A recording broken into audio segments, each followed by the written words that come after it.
मुक्तचिंतन श्री गुरुदेव दत्त श्री स्वामी समर्थ। नमस्कार, तुम्हा सर्वांचे आपल्या यूट्यूब चॅनलवरती मनापासून स्वागत आहे। स्वामींच्या कृपेने तुमच्या आयुष्यात नेहमी सुख, समाधान आणि आनंद असावा एवढीच स्वामींच्या चरणी प्रार्थना करते आणि आपल्या आजच्या या नवीन आणि सुंदर व्हिडिओला पुन्हा एकदा नव्याने सुरुवात करते। भक्तांनो, बघा, प्रत्येक वर्षी नवरात्रीचे 9 दिवस संपल्यानंतर दुसऱ्याच दिवशी दसरा असतो। नवरात्र आणि दसरा संपल्यानंतर प्रत्येकाला वेध लागतात ते कोजागिरी पौर्णिमेचे। या वर्षी 16 ऑक्टोबर 2024 वार बुधवार म्हणजे उद्याच्या दिवशी कोजागिरी पौर्णिमा आलेली आहे। वर्षभरामध्ये ज्या 12 पौर्णिमा येतात त्यापैकी काही पौर्णिमा ह्या अत्यंत प्रभावी आणि महत्त्वाच्या मानल्या जातात। त्यापैकीच कोजागिरी पौर्णिमा ही इंद्रदेवांची पूजा करण्यासाठी, चंद्रदेवांना शांत करण्यासाठी, माता लक्ष्मीला आपल्या घराकडे प्रसन्न करण्यासाठी आणि कुबेर दैवतांना धनाची आवक वाढवण्यासाठी ही कोजागिरी पौर्णिमा अत्यंत प्रभावी मानली जाते। आजच्या व्हिडिओमध्ये मी तुम्हाला याच कोजागिरी पौर्णिमेला करावायचा एक अत्यंत प्रभावी उपाय सांगणार आहे। कारण कोजागिरी पौर्णिमेच्या दिवशी दैवी तत्व हे खूप जास्त प्रभावी असतं आणि या प्रभावात जर तुम्ही एखादा उपाय किंवा एखादी सेवा केली तर ती अत्यंत प्रभावी ठरते। उद्याच्या दिवशी खूप जरी जास्त काही जमलं नाही तरी तुम्हाला उद्या दिवसभरात कधीही फक्त या एका झाडाचं पान आपल्या घरात आणायचं आहे आणि या झाडाचं पान तुम्हाला उद्याच्या दिवशी आपल्या घरात स्थापन करायचं आहे। या पानासोबत तुमच्या घरात माता लक्ष्मीचा वास राहील। या पानासोबत माता लक्ष्मीचा सास हा अखंड तुमच्या घरामध्ये दरवळत राहील। तुमच्या घरामध्ये बरकत येईल, घरामध्ये असणारं दारिद्र्य हे नष्ट होईल। कितीही कर्जाचा डोंगर असेल तर तो कुठेतरी कमी होत जाईल आणि अखंड तुमच्या घरामध्ये कुबेर दैवत जे आहेत हे प्रसन्न राहतील। सगळ्यांनाच माहिती असेल की जिथे कुबेर दैवत प्रसन्न असतात तिथे कधीही धनाची कमतरता नसते। ज्या घरामध्ये कुबेर दैवत हे स्थिर असतात त्या घरामध्ये धनाचा साठा हा वाढत असतो। तर बघा, हा उपाय तुम्ही उद्या दिवसभरात अगदी सकाळपासून संध्याकाळपर्यंत कुठल्याही वेळात केला तरीही चालेल। आपल्याला उद्या ज्या झाडाचं पान आपल्या घरात आणायचं आहे ते झाड म्हणजे पांढरी रुई। बघा, पांढरी रुई ज्यावरती भगवान श्रीहरी विष्णू, माता लक्ष्मी आणि इतर दैवदैवितांचा वास असतो। पांढरी रुई ही दैवी शक्तींनी भरभरलेली आहे। पौर्णिमा तिथीला आणि अमावस्या तिथीला या झाडामध्ये असणारं दैवी तत्व हे जागृत होतं आणि जेव्हा तुम्ही या 2 दिवसांत या झाडाचे काही उपाय करता तर ते सगळेच उपाय हे अत्यंत प्रभावी ठरतात। बघा, याच पांढऱ्या रुईचं एक पान आपल्याला उद्याच्या दिवशी आपल्या घरी आणायचं आहे। हे पान जेव्हा तुम्ही त्या झाडाचं तोडाल तेव्हा सगळ्यात अगोदर त्या झाडाला थोडं पाणी अर्पण करायचं आहे। त्यानंतर त्या झाडाची माफी मागायची आहे। ज्या इच्छेसाठी किंवा ज्या उपायासाठी तुम्ही हे पान तोडत आहात ते त्या झाडाला सांगायचं आहे। त्यानंतर ह्या झाडाचं पान तोडून एका सफेद रंगाच्या कापडामध्ये बांधून ते आपल्याला घरी आणायचं आहे।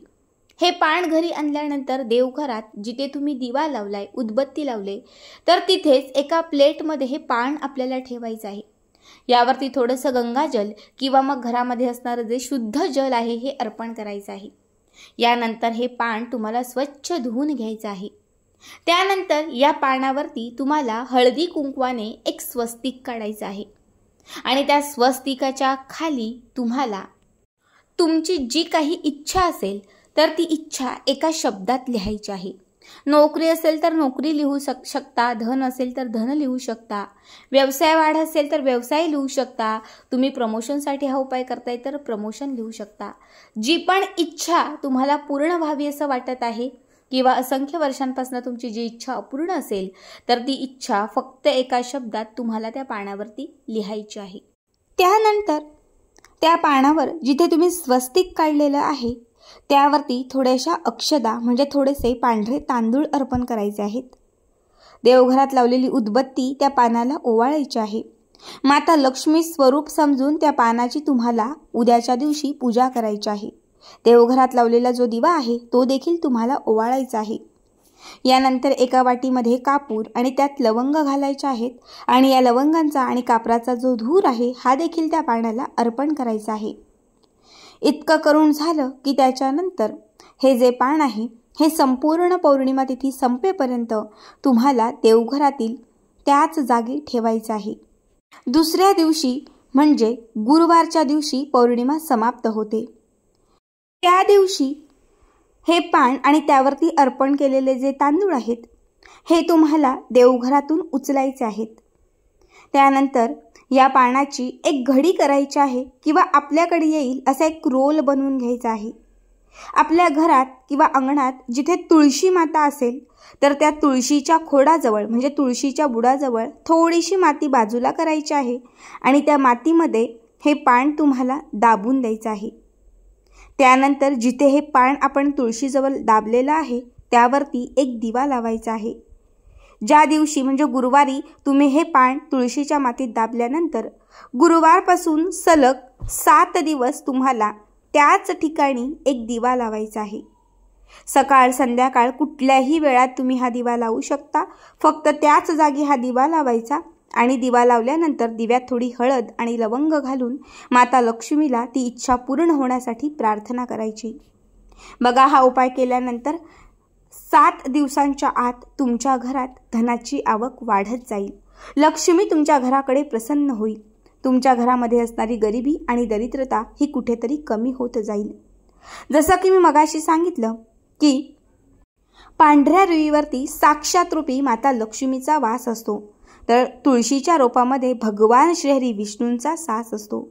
जेव्हा हे पान तुम्ही अभिमंत्रित करून त्याला जागृत करून जेव्हा तुम्ही ते तुळशीच्या मातीत दाबाल तेव्हा साक्षात रूपी माता लक्ष्मीचा वास तिथे राहील आणि ज्या ठिकाणी माता लक्ष्मी आणि भगवान श्रीहरी विष्णू हे एकत्रित असतात त्या घरामध्ये अखंड सौभाग्य, धन, ऐश्वर्य हे सगळं काही भरभरून असतं. जेव्हा सलग 7 दिवस तुम्ही त्यावरती हा दिवा लावाल तेव्हा तुमची ही सेवा सिद्ध होईल. ही सेवा तुम्हाला शीघ्र फल देईल. तुमच्या घराकडे माता लक्ष्मी प्रसन्न होईल आणि धनाची आवक वाढत जाईल. पौर्णिमा तिथीला करावायचा हा अत्यंत प्रभावी उपाय आहे.